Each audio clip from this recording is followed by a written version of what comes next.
And that's all the content in this lesson. I've just got an exam style question to finish off. So let's have a bit of a look here.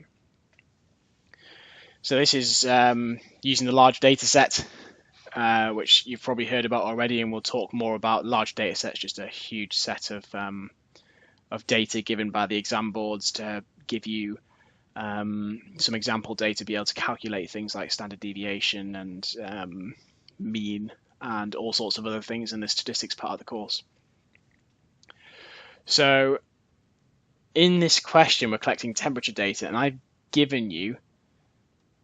given you the individual data points, I've just given you some of the statistics, and I want you to calculate various things. Have a pause of the video now and see if you can do it. If you can grab the formula book, it's on the Solve4x website, it's also on the exam board's website as well.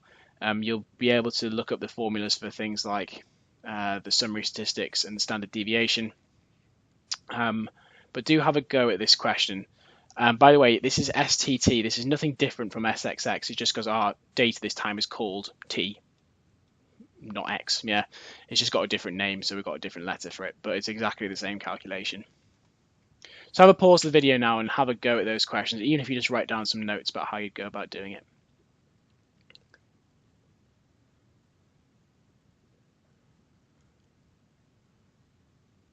Okay, hopefully you've had a go at that question, and we'll just run through the answers now of how to calculate these. So how do we calculate STT? Well, this is in the data book. STT, the data book gives it in terms of XX. That's absolutely fine. All I'm doing is swapping it to TT. Okay, so we do the sum of T squared minus the sum of T squared over N. So we need to work out, we've already got all these, haven't we? We've got the sum of T squared.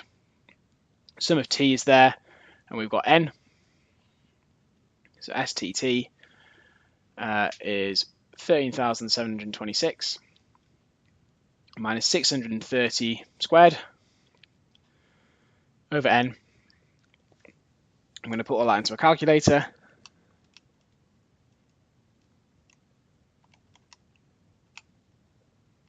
And we get 496. Simple as that. Remember, all of this in the formula book. Don't need to memorize it. Don't make your life hard work. It's all there for you. The next part was to calculate the standard deviation. Well, firstly, remember that STT we just found was 496. And remember the standard deviation is just the square root of STT over N. Again, in the formula book. So no excuse for getting that wrong. Make sure you've got a copy of the formula book for yourself. It's on the website, the Solve4x website, if you want to download it. If you go to where the practice questions are, there's a copy of the formula book to download. It's also on the exam board's website. It's just really easy and convenient to have to hand, so you know what formulas you need to memorize and what are actually given to you. So all we do is apply this formula.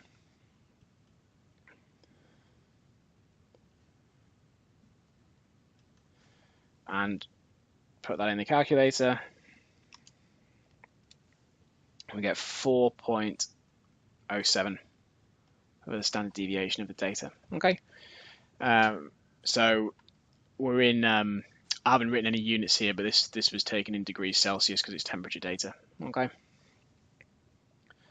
The last bit was coding the data and the standard deviation. So the standard deviation of the temperature we just found before was 4.07. Okay, now we're saying we're coding the data by taking 21 degrees off it and then dividing by 5. So what's the standard deviation of the coded data going to be? Well, we said that standard deviation is only affected by multiplications and divisions, not additions and subtractions.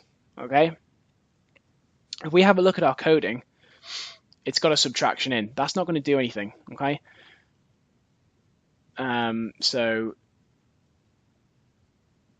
So standard deviation is not affected.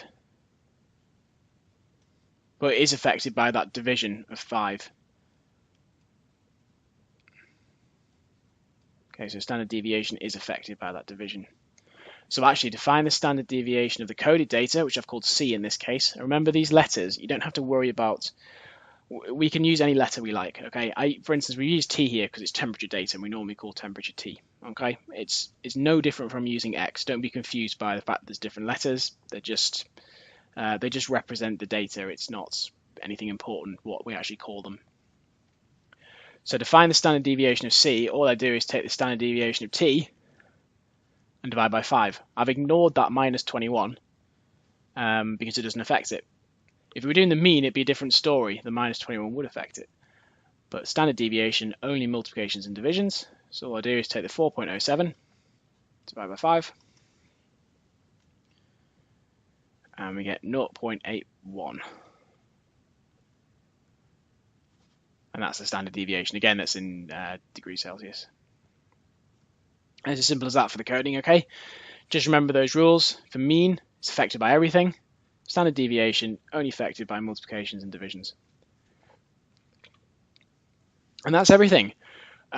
Next time, we're going to look at even more stuff about data. And we're going to look at interpreting data. There's a few things to have a look at there. Mostly more stuff to do with graphs, and just to do with kind of understanding data, and that's the last section for this chapter. On this current bit we've been looking at, if you go on the website, there are loads of other things to have a go at to kind of improve your confidence with the questions, loads of quiz questions and problem papers, so it's on the website below. And if you just look up the name of the module we've been doing, which is representing and using data part 2, you'll find loads more stuff to have a go at. Thanks very much for watching, and I'll see you next time.